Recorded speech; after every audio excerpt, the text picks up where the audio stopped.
Hello everybody, this is Fanny. I hope you're doing good. This is a video for my angel pack. I wanted to...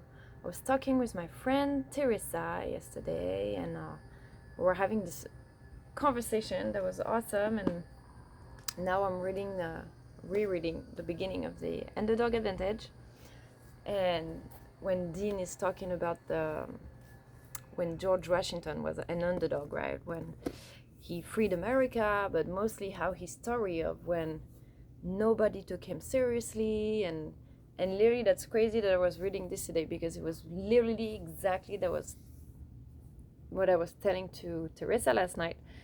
And so I'm writing, right? But I've got so many ideas at the same time. I'm recording these videos and I'm gonna post it in my angel pack, where it's really all my most confident stuff I don't post on my main YouTube because I talk about people and yeah, it's more personal. But that's crazy. Yes, when I got to Jacksonville, I have a bachelor's degree, I have a master's degree in international negotiation. I've worked in schools in Peru, in the French Alliance Française, in Bahrain, in the Middle East. I taught people from every language: Spanish, English, Arabic, French. I mean, I have a crazy background. Like when I got to America, I was so confident in myself. I had, before I moved to America, I had this opportunity to go after Bahrain to go work in Paraguay, right, in an embassy, and I chose to follow my husband for his career and become a mother. He told me, he was like, I want to have a family. I don't want to be separated. I want to follow my career in the Navy. I'll pay for everything. I was like, well, my mom was a single mom, so we've moved so many times when I was young, and I saw her working a lot and struggling a lot and being completely hysterical, yelling at me all the time just because she was just so out of it. I didn't have brothers and sisters to play with. I didn't have, my dad. I never had a real conversation with him, except like when it starts getting deep and we don't agree, he would just like yell at me like a dictator. So we didn't really, and my mom was just the opposite, right? She was just telling me all of her stories and all of the details, like things you shouldn't share, to a kid, and crying all the time. So I was pretty much the mom in the family, and I told him, I was like, if we're gonna have a family and we're gonna have a kid, I never want to be a single mom. Like, this is a no. I never want to be a single mom. I want to homeschool my kids. I want to be there for my kids. Yeah, of course. I want, follow me, my career in the Navy. I can provide for everybody else. Blah blah blah. So I left all my career. I left all my dreams, everything. And as soon as I got here, pretty much as soon as I got here, he started. It was like, oh, but you're gonna look for a job, right? And it was literally like all the time. So you're gonna work or what? And I got to America, I was so confident. I was like, of course I'm gonna work. I have this amazing resume. I sent my resume to all the French school institutes, cultural council coordinators, all this stuff. Never had an answer, not even an answer. So I was like, wow, they're kind of rude here. Like, they don't even, you take 3 days to make a resume and write a letter, sometimes a week, and they don't even like answer to you. And then I got pregnant, so that wasn't the question for a little while. But then I started hearing all the time, oh, well, I pay for everything. Well, I pay for it. I was like, yeah, that was the deal. I give up everything. We make a family. I want to homeschool my kids. So, I started my art business, of course, but you can't. My priority was my son. I was doing this more as a leisure to start with.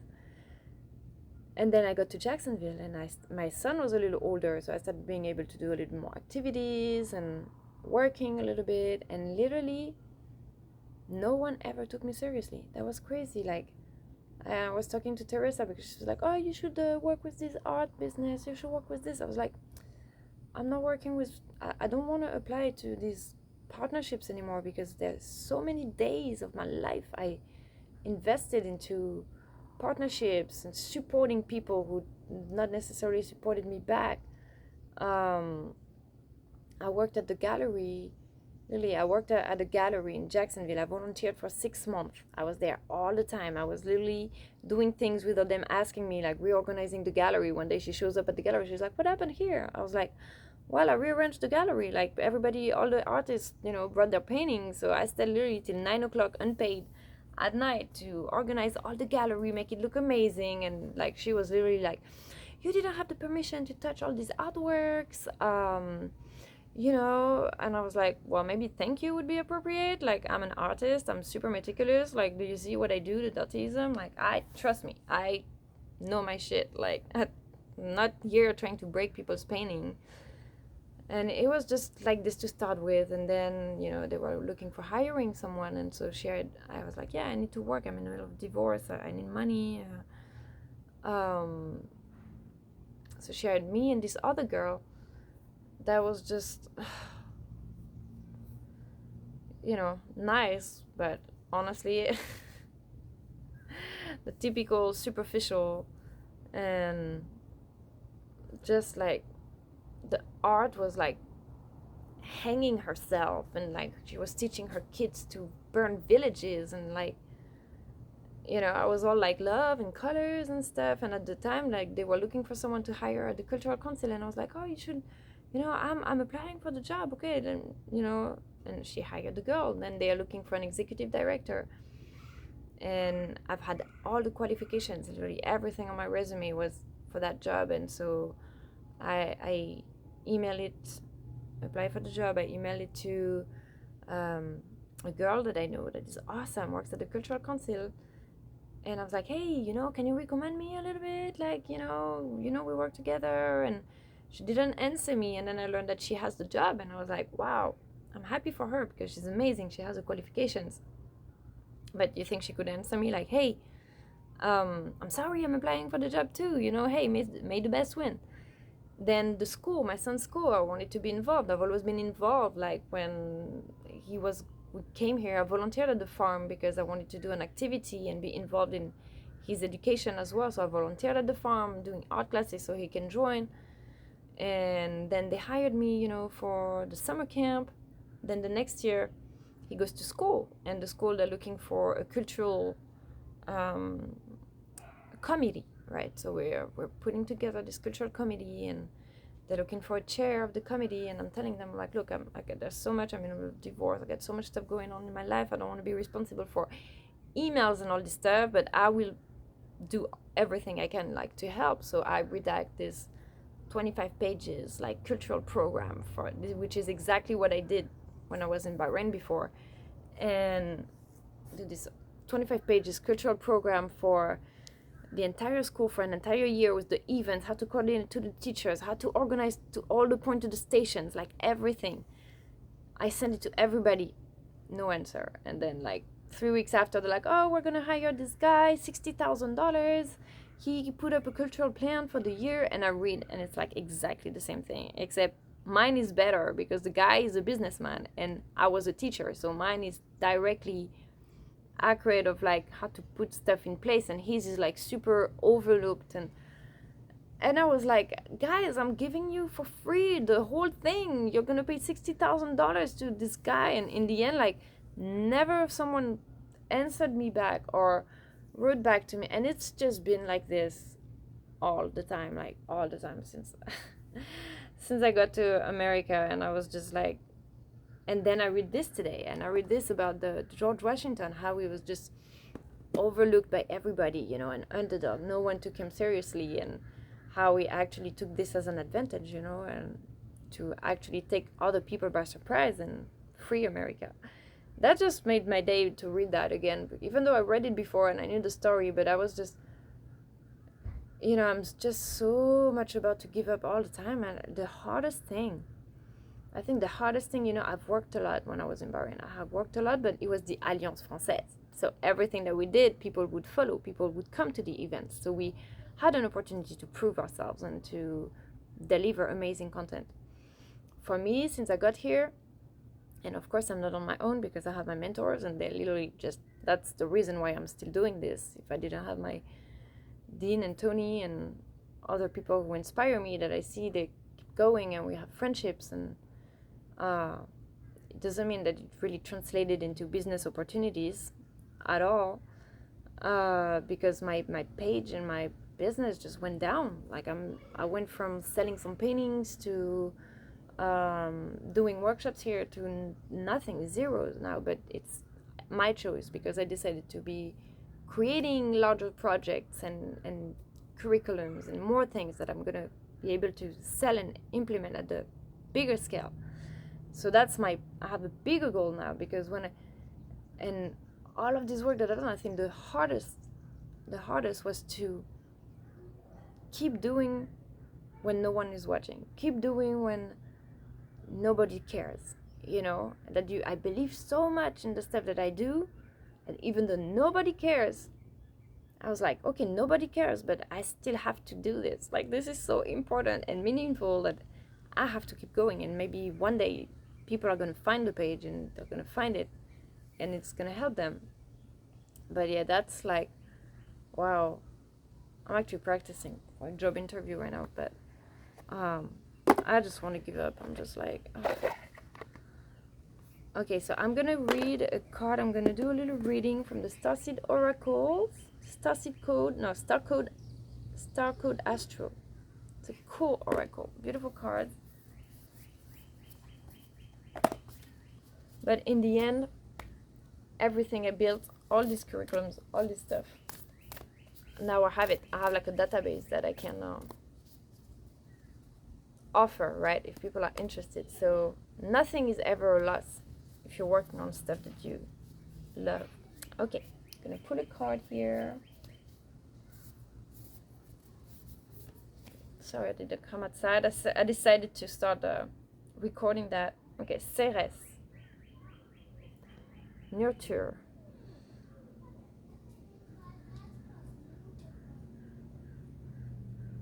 Ceres Nurture. It's crazy because it looks just like my tattoo. Yesterday was May 1st, and I was talking about the lily of the valley that we offer, the little bouquet that we offer every May for luck and abundance. And this is a mix between a bouquet and the tattoo I have, The tattoo is like, and you see there's like how do you call this? La faux. The cutting thing, right, from death. The thing that you use to reap the flowers and the wheat, all this, but knives leave scars, And I was like, this morning I was thinking of this quote, if you can fly, then walk. If you can fly, then run. If you can't run, then walk. If you can walk, then crawl. And I was like, it doesn't matter where you are. Like, I can be crawling. Maybe there's people stronger than me and they're gonna push me down, but it's okay. I can still stab them in the feet. I know that's mean, but it's like the resources. You always have a resource to survive. And the scar that it leaves, I have so many scars also on my body. It's like, and because it translates what you have within, If you're scarred from the inside, it's going to translate on your body. I have scars showing up on my body that I didn't have. It's crazy. And the moon here, nurture. So now really I was taking these supplements, activated charcoal to cleanse my body, and lion's mane tincture. And I'm sick today. I'm sick from taking all this supplement. And I was like, you see, my diet is already perfect. I have the healthiest diet. I hate sugar. I'm allergic to sugar. I hate it. If I eat sugar, I have headaches. I don't even like juices. I'm vegan. I don't like fat. I don't like milk. I already have a perfect diet. And then I was like, I'm gonna juice for 4 days. I bought all these juices when I know I'm allergic to sugar and sweets. I can't do juices. I've had pounding headaches for 3 days. And I'm like, why do I want to change something when it's already perfect? Like, I already have the perfect healthy diet. And the lack of confidence, I'm like, no, I need more supplements. I need more, change something. No, I don't. Like, what's good for you. The perfect diet is not the same for everybody. My kid, I give him juices all the time because he needs the vitamins and stuff. But I know I can drink juice because it gives me headaches. Okay, so I'm gonna read that. Ceres, nurture. Card 29, which is 2 and 9 is 11. Ceres is a dwarf planet between Mars and Jupiter, named after Ceres, the Roman goddess of the harvest, food, earthy fertility, and mother of Proserpina, goddess of the spring. And it's spring right now. We're getting into spring. Is it spring? Yeah, it's spring. Crazy. And I'm talking about food too, of my diet. When Pluto kidnapped Proserpina and took her to the underworld to be his queen, Ceres threatened to starve the world until she was returned. Ceres signifies our relationship to food, for better or worse, cultivation, and the safety or loss of a child. Ceres' ancient rites initiated people into the secrets of death and rebirth through the symbolic harvest. Cut the heads of grain with a scythe. Oh, that's the scythe. Scythe. That's the word I was looking for. Bury them, and new life arises. The action. Mother and be mothered. Nurture and cultivate that which is growing, whether it's the harvest from the earth, the child from the womb, or the art from the artist. Real love can mean tough love, doing what's best for your beloved, even if they hate you for it. Love and nurture your own body with healthy, whole foods. Take them as communion with the organic world. Feel the earth beneath you, holding you, loving you through hard times. Let this abundance flow through you to others. Advocate for those who are weaker, vulnerable, or dependent. If your progeny, your project, or your harvest is being taken from you before ripening, be ready to starve the world until they are safe. Witness with strength and power. When the time is right, be willing to let go. For your progeny or creation to flourish, they must embark on their own journey. Once your job as nurturer is complete, let go and step into the next level of your own mastery. Challenge. Do not mistake smothering, enabling, or infantilizing actions as signs of love. Once you release the object of your care, your life is not over. A new mystery begins. I like it. Gifts. There is sacredness in your daily life. Loving, feeding, nurturing, gardening, and being in family, whether chosen or biological, are all part of your powerful spiritual path. The mother holds you. I like it. Alright, that was just a short for today, just a few thoughts, and read this book, The Underdog Advantage. Like Dean always keeps me going, and believe, all these examples of yes, it's so true. When you're like, oh, nobody believes in you, but your success isn't defined by what other people think of you or their inability to see your value. Okay, your success is whatever. If you think that what you're doing is meaningful, as important. Unfortunately, most of the artists became famous and appreciated after they died. That's a shame. Instead of yes, we have to honor the dead, but can we honor the people who are still here alive so we can work together? That'd be smart. It's always, once people are gone and we're all like, oh, my grandmother, she was so amazing, such a great woman, one day at the burial, at the funeral. No, it's every day you have to tell them. It's good to keep the memories. But if you want to be productive and actually change the world with the leaders, the people who have the ideas, then it's by working together and making it happen now. All right, everybody. It was a short for today. Have a great day, and bye-bye.